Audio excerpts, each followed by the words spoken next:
Oh, sorry, guys. Still being overtaken by balloons and confetti. It's still continuing to rain down here. The balloon drop itself was something to behold. Honestly, it's kind of, you don't understand how many balloons can fill a space until you experience that. And that was just like one part of the speech that got a massive cheer.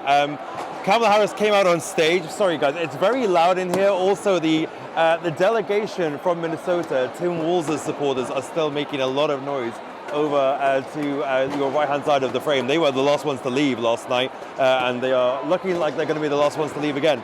But Kamala Harris had a massive ovation when she came onto the stage, a massive rousing cheer. She stood for what felt like many minutes before even beginning her speech, because she obviously this has been the culmination of 4 days worth of speeches, and it is the biggest speech that Kamala Harris will be giving in her lifetime, no doubt, at least up until this point, that is. She spoke about her life as a prosecutor, her life as growing up as the child of an immigrant, and said that that really instilled in her the American spirit, and she saw that same spirit in her mother as well. That got a lot of cheers here. It was a message of hope and joy that she was trying to give to the crowd as well.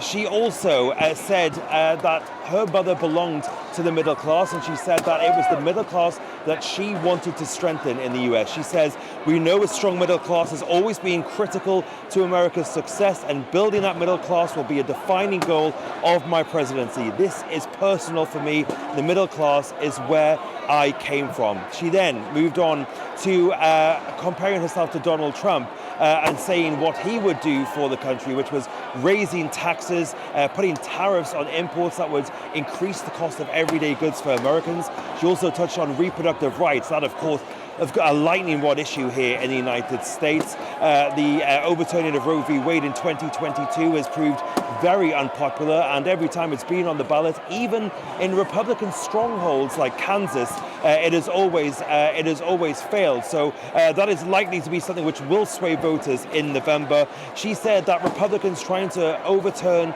Roe v. Wade and trying to keep abortion bans and make them more nationwide, she said, simply put, they are out of their minds. That got one of the loudest cheers of the evening. She also spoke something here for our international audience. She spoke about foreign policy briefly. She said that she would stand with Ukraine, that she would stand with her NATO allies. She said we must not abdicate our global leadership. That as well got a big applause in the room. And she also mentioned possibly the most touchy subject of this election, which is the situation in Gaza. Of course, there are a lot of Israelis, a lot of Jewish people living in America, and a lot of Palestinians, a lot of Arab Americans as well. And it's been an issue which has plagued Joe Biden's presidency in the last year or so. She said that now is the time for a ceasefire deal. And she says, let me make it clear, I will always stand up for Israel's rights to defend itself and the ability to defend itself. But she said that they must end the war in Gaza. They must release the hostages.